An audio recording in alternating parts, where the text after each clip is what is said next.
ახლა მოდით ვისაუბროთ იმაზე, თუ რატომ მივანიჭეთ საერთოდ უპირატესობა ამ თემას, რატომ უნდა ვილაპარაკოთ დემოკრატიაზე და დემოკრატიზაციაზე. შეიძლება ეს შეკითხვა თავისთავად ბანალურად მოგვეჩვენოს, იმიტომ რომ დღეს ყველა ლაპარაკობს დემოკრატიაზე. მაგრამ ხანდახან ბანალური შეკითხვების დასმაც არის საჭირო და პროდუქტიული. პირველ რიგში უნდა დავაფიქსიროთ ის რეალობა, რომ დღეს დემოკრატია არის ნორმატულად დომინანტური პოლიტიკური რეჟიმი. ანუ რა თქმა უნდა არის დემოკრატიული ქვეყნები, სრულიად არადემოკრატიული ქვეყნები, რაღაც არც ისე დემოკრატიული ქვეყნები, მაგრამ სულ უფრო ცოტა რჩება ქვეყანა, რომელიც ღიად და აშკარად უპირისპირდება ნორმატული თვალსაზრისით დემოკრატიას. ანუ დღეს, როდესაც რომელიმე ქვეყანაზე იტყვი, რომ ის არის არადემოკრატიული, პრაქტიკულად იგულისხმება, რომ ეს არის ამ ქვეყნის კრიტიკა და ქვეყნებიც ამას ასეთ შეფასებას იღებენ როგორც კრიტიკას და ცდილობენ დაასაბუთონ ამ ქვეყნის მთავრობები, რომ არა როგორ გეკადრებათ, ჩვენთან არის დემოკრატია, შეიძლება რაღაც ალკეული ნაკლოვანებებია, შეიძლება რაღაც ჩვენ დემოკრატიის ჩვენი მოდელი განსხვავდება სხვებისგან, მაგრამ არსებითად, პრინციპულად რომ უპირისპირდებოდნენ დემოკრატიას, ეს არის სულ უფრო იშვიათი. ეს რეალობა არსებობს. და ეს დემოკრატიული რეჟიმების რაოდენობა, თუ შევაფასებთ მეტნაკლებად ობიექტურად იმას, თუ რა ხდება სხვადასხვა ქვეყანაში, ბოლო 2 საუკუნის მანძილზე განუხრელად იზრდება რეალურად და ეს ზრდა დაჩქარდა ბოლო რამდენიმე ათწლეულის მანძილზე, განსაკუთრებით 1970-იანი წლებიდან. კერძოდ არსებობს ასეთი ორგანიზაცია Freedom House-ი, მას კიდევ ახსენებთ, ალბათ არაერთხელ ამ კურსის მანძილზე, რომელიც არასამთავრობო ორგანიზაციაა შეერთებულ შტატებში, ამავე დროს კვლევითი ორგანიზაცია, რომლის ფუნქციაა სხვადასხვა ქვეყანაში ერთ-ერთი ძირითადი საქმიანობაა სხვადასხვა ქვეყანაში დემოკრატიის მდგომარეობის შეფასება. მისი მონაცემებით 1973 წელს 151 ქვეყნიდან სულ 45 იყო დემოკრატიული. მაგრამ საუკუნის ბოლოსთვის უკვე თითქმის 200 სახელმწიფო არსებობდა იმ პერიოდში აღიარებული და დაახლოებით 120 ქვეყანა Freedom House მიეშთა დემოკრატიულად. ანუ სახელმწიფოების 60% დაახლოებით არის დემოკრატიული მისი მონაცემებით და მოსახლეობის თვალსაზრისითაც რო შევხედოთ, დღეს მსოფლიოს ნახევარზე მეტი ცხოვრობს დემოკრატიულ რეჟიმებში. ანუ შეგვიძლია შევაჯამოთ ვითარება, დღევანდელი ვითარება, რომ ნორმატული თვალსაზრისით სავალდებულო სასურველი ან სასურველი მაინც დემოკრატია დღეს არის თითქმის მთელი მსოფლიოსთვის და ასევე უნდა გავუსვათ ხაზი, რომ სამყაროს იმ ნაწილისთვის, რომელიც თავს დასავლეთს უწოდებს, ან ევროპულ ცივილიზაციას უწოდებს, ეს არის უპირობოდ აუცილებელი. რა თქმა უნდა, ევროპაშიც არის ქვეყნები, რომლებიც არ არიან დემოკრატიული, მაგალითად ბელარუსი ან რუსეთი, მაგრამ ეს ითვლება რაღაც არანორმალურად, მიუღებლად, არასწორად. მოლოდინი არსებობს იმისა, რომ ევროპული ქვეყნები, დასავლური ქვეყნები მაინც ნამდვილად უნდა იყვნენ დემოკრატიული. თუმცა უნდა ვთქვათ, რომ ეს ბოლო დროის მოვლენაა, მხოლოდ და მხოლოდ ბოლო ათწლეულების მოვლენაა. ისტორია მოგეხსენებათ 1000 წლეულებს გულისხმობს და მსოფლიო ისტორიაში დემოკრატია იყო ისეთი გამონაკლისი. მე 18 საუკუნის ბოლომდე დემოკრატია იყო მხოლოდ ცალკეულ ქალაქებში, ქალაქების მასშტაბით და ეს დემოკრატიები ძალიან არ გავდა თანამედროვე დემოკრატიას. და თეორიულადაც მოაზროვნეები, თქვათ ანტიკური მოაზროვნეები, სულაც არ თვლიდნენ, რომ დემოკრატია უკეთესი პოლიტიკური რეჟიმია, ვიდრე სხვა პოლიტიკური რეჟიმები, ასე რომ დემოკრატიას, როდესაც დღეს ვამბობთ შეფასებითი თვალსაზრისით, რომ გულისხმობ თავისთავად ცხადია, რომ დემოკრატიული რეჟიმი კარგია და არადემოკრატიული ცუდი, ესეც ახალი ამბავია და ყოველთვის ასე არ იყო. პრაქტიკულად თანამედროვე ტიპის დემოკრატიის ისტორია იწყება მე-18 საუკუნის ბოლოდან. ამერიკის შეერთებული შტატები არის კლასიკური შემთხვევა, თუმცა ბრიტანელებს აქვთ პრეტენზია, რომ არა ჩვენ გამოვიგონეთ თანამედროვე დემოკრატიაო, იქ უფრო თანდათანობით საუკუნეების მანძილზე ყალიბდებოდა დემოკრატიული ინსტიტუტები, მაგრამ ნებისმიერ შემთხვევაში ფაქტობრივად, ასე ვთქვათ, დემოკრატიის გავრცელება და დემოკრატიის საყოველთაო ნორმად ქცევა, ეს არის ბოლო 2 საუკუნის ამბავი. და შეგვიძლია ვთქვათ, რომ ამ თვალსაზრისით ჩვენ ცხოვრობთ, უპრეცედენტო ახალ ვითარებაში, ჩვენ გულისხმობთ კაცობრიობას და არა მხოლოდ ვთქვათ საქართველოს, როდესაც ერთის მხრივ დემოკრატია არის ჩვეულებრივი ამბავი, ფართოდ გავრცელებული ამბავი, ხოლო იქ სადაც დემოკრატია არ არის, იქაც კი ადამიანების უმრავლესობა და ხშირად ხელისუფლებებიც თანხმდებიან იმასე, რომ დემოკრატია უნდა იყოს. აი ეს ვითარება გარკვეულად აღწერა ამერიკელმა პოლიტიკოს თეორეტიკოსმა, პოლიტოლოგმა ფრენსის ფუკუიამამ, მან გამოაქვეყნა სტატია 1999 წელს სენსაციური სათაურით ისტორიის დასასრული, თუმცა კითხვის ნიშანი იყო სათაურში და სწორედ ამას ამბობდა, რომ დღეს კომუნისტური სისტემის გრევის შემდეგ, მოგეხსენებათ, კომუნისტური სისტემა იყო ისეთი სისტემა, რომელიც არ აღიარებდა ლიბერალური დემოკრატიის დასავლური მოდელის უპირატესობას, იდეოლოგიურად უპირისპირდებოდა მას, მაგრამ მას შემდეგ, რაც ამ მოდელმა კრახი განიცადა რეალურადაც და იდეურადაც, მას მომხრეები პრაქტიკულად აღარ დარჩა.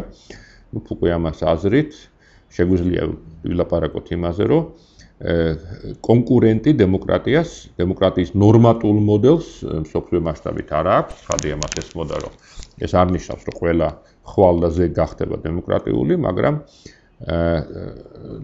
სერიოზულ კონკურენციას დემოკრატიას როგორც ვთქვათ, სასურველ პოლიტიკურ რეჟიმს ვეღარავინ გაუწევს. ეს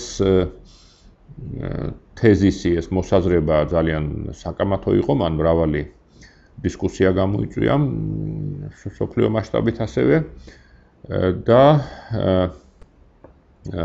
მიუთითებდნენ იმას, რომ აი ნაციონალიზმის და რელიგიური ფუნდამენტალიზმის გავრცელება ეწინააღმდეგება ამ თეზისს. ახლა დღეს არ არის ჩემი მიზანი, რომ დავასაბუთო ამ თეზისის ან სისწორე ან არასისწორე, მაგრამ ყოველ შემთხვევაში თავისთავად ეს პრობლემა შეიძლება ითქვას დღესაც აქტუალურია. რა თქმა უნდა, ფუკუიამა რო ლაპარაკობდა ისტორიის დასასრულზე, ის არ ამბობდა, არ გულისხმობდა იმას, რომ მეტი ომი აღარ იქნება, მეტი პრობლემა აღარ იქნება, პოლიტიკური დაძაბულობა აღარ იარსებებს არსად და ასე შემდეგ, მაგრამ ის გულისხმობდა, ის ლაპარაკობდა იმაზე, რომ აი ესეთი კონფლიქტები ეს იქნება რაღაც ესეთი ნარჩენი მოვლენები ისტორიისა, მაგრამ ის არ შეუქმნის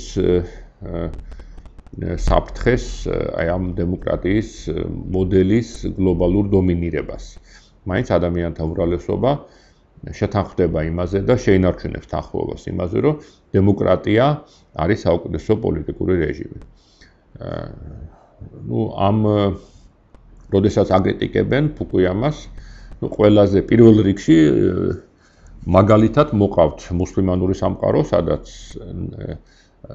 ერთის მხრივ დემოკრატია არის შედარებით იშვიათი, ცოტაა ძალიან მუსლიმანური ქვეყანა, რომელზეც შეგვიძლია ვთქვათ, რომ ის არის დემოკრატია, რა თქმა უნდა, ყველაზე პოზიტიური მაგალითი ამის არის ჩვენი მეზობელი ქვეყანა თურქეთი, რომელიც მუსლიმანურია და ამავე დროს არსებითად დემოკრატიულია, იქაც არის დემოკრატიის პრობლემები, მაგრამ აი ძირითადად ის ითვლება დემოკრატიულ ქვეყნად. მაგრამ გარდა ამისა, სწორედ ისლამურ სამყაროში არის ძლიერი იდეოლოგიებიც, რომლებიც პრინციპულად და არცევითად უპირისპირდებიან დასავლურ ლიბერალურ დემოკრატიას და რაღაც ალტერნატულ ხედვას თავაზობენ კაცობრიობას, რა ვიცი, მსოფლიო ხალიფატის ან რაღაც ისლამურ რელიგიაზე დამყარებული პოლიტიკური წესრიგისა, რომელიც ყოველ შემთხვევაში ლიბერალური დემოკრატიის ღირებულებებზე არ იქნება დამყარებული. შეიძლება ითქვას, რომ აი ბოლო წლებში, ბოლო წელს უბრალოდ რაც მოხდა, მოვლენები, რომელიც დაიწყო 2010-ში, გრძელდება 2011-ში, რასაც პირობითად უწოდებენ არაბულ გაზაფხულს.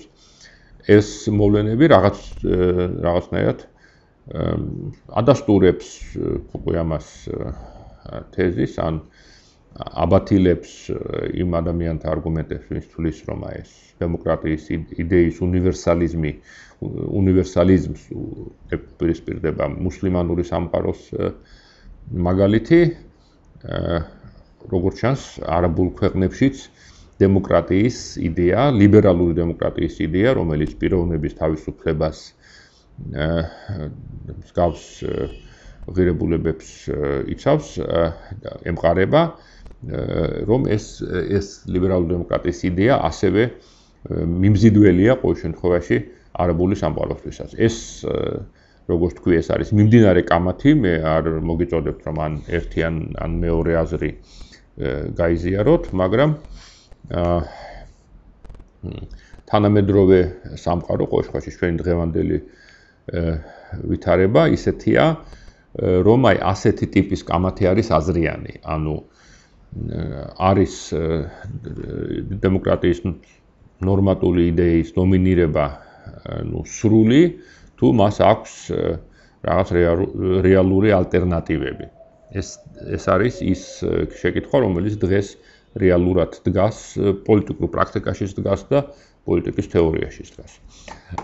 და აი ამ საკითხთან დაკავშირებულია ის მეორე საკითხი, რომელზეც ამ კურსში განსაკუთრებით ვისაუბრებთ, ეს არის დემოკრატიზაციის პრობლემურობა. ანუ ერთის მხრივ გვაქვს ვითარება, სადაც დემოკრატიას ნორმატულად არავინ არ უპირისპირდება. ყველა ამბობს, რომ რა კარგია დემოკრატია, საჭიროა დემოკრატია, დემოკრატიას ალტერნატივა არა აქვს და ასე შემდეგ. მაგრამ მეორეს მხრივ ისეთ ქვეყნებში, სადაც თითქოს ყველა ამაზე თანხმდება, თვითონ დემოკრატიული ინსტიტუტების ჩამოყალიბება აღმოჩნდება ხოლმე არც ისე იოლი. ანუ მხოლოდ ასეთი ნორმატული იდეოლოგიური შეთანხმება არ არის საკმარისი. როგორც ჩანს, ხანდახან ტენდენცია უკვე იქცევა კიდეც და ის ქვეყნები, რომლებიც თითქოს დემოკრატიას გზას ედგნენ, მერე და რაღაც წარმატებებს აღწევენ კიდეც, ანუ უფრო თავისუფალი ხდება იქ ცხოვრება, უფრო თავისუფლად გრძნობენ თავს რაღაც ეტაპზე ამ ქვეყნის მოქალაქეები, იქაც, ვთქვათ, პოლიტიკური რეჟიმი შემდეგ მკაცრდება, ხდება ნაკლებად პლურალისტური და ნაკლებად დემოკრატიული. ყველაზე ცნობილი და დიდი მაგალითი არის ცხადია რუსეთი, მაგრამ არის მრავალი სხვა ქვეყანაც, იგივე ჩემს მიერ ნახსენები Freedom House-ის შეფასებებით, ბოლო 2-3-4 წელი არის ისეთი წლები, სადაც ზოგადად მსოფლიო მასშტაბით ტენდენცია არის არა დემოკრატიის გაფართოების, როგორც იყო 60-იან, უკაცრავად 1970-იან, 80-იან წლებში, არამედ დემოკრატიის ეროზიის, პოლიტიკური თავისუფლების სივრცის შეზღუდვის. რუსეთი, როგორც გითხარით, არის ამის მაგალითი, მაგრამ ხშირად საუბრობენ ისეთ ძველ დემოკრატიაზე, როგორც არის იტალია, რომ იქ რაღაც სიტუაცია უარესდება, ან თითქოს შედარებით წარმატებულ დემოკრატიაზე, როგორც არის უნგრეთი და ასე შემდეგ. ანუ ეს კიდევ ერთი პარადოქსია შეიძლება ითქვას, ერთის მხრივ დემოკრატიის ნორმატული იდეა სრულ ტრიუმფს განიცდის, თითქოს მას არავინ არ ეწინააღმდეგება, მაგრამ დემოკრატიის რეალური ჩამოყალიბება არის პრობლემური. ეგ ჩემს მიერ ახლახან ნახსენები არაბული გაზაფხულიც ამის მაგალითია. უმრავლესობა ყოველ შემთხვევაში დემოკრატიულად განწყობილი ადამიანებისა მიესალმება ამ ვითარებას. ისინი თვლიან, რომ კარგია, რომ ავტორიტარული რეჟიმები უარყოფილი იქნა არაბულ ქვეყნებში, მაგრამ ძალიან ბევრი არ არის დარწმუნებული, რომ აი ამ ავტორიტარიზმის უარყოფას შემდეგ მოყვება დემოკრატიის ტრიუმფი, რეალური დემოკრატიის ტრიუმფი და მართლაც დამყარდება დემოკრატია, დემოკრატიული ინსტიტუტები, დემოკრატიული პოლიტიკური რეჟიმი ამ ქვეყანაში.